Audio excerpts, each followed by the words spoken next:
Isipin, ang iyong pinakamalaking kaaway, ang nagtangkang pumatay, patay na, kasama ang minamahal mong kaibigan. Anong mararamdaman mo? Pagdiriwang, kaginhawaan, para kay David.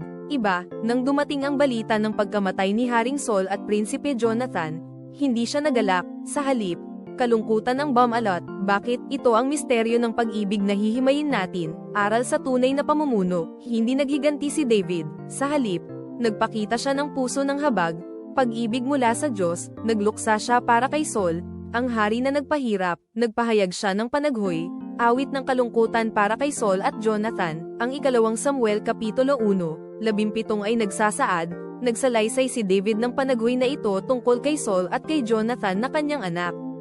Gawa ng habag na nagpapakita ng tunay na karakter ng isang piniling lider. Ang aral, tunay na lakas ay nasa pag-ibig at pagpapatawad, hindi paghihiganti. Ipinakita ni David kung paano mahalin ang kaaway at pahalagahan ang bawat buhay. Tularan ang Diyos na nagmamahal sa lahat, kahit sa mga nagkasala. Ang pag-ibig ni David ay sulong ng pag-asa, nagtuturo na kapayapaan at pagkakaisa ay matatagpuan sa kakayahang magmahal ng walang kondisyon. Ito ang kapangyarihan na magpapagaling ng sugat at magbibigay pag-asa. Mensahe ng habag.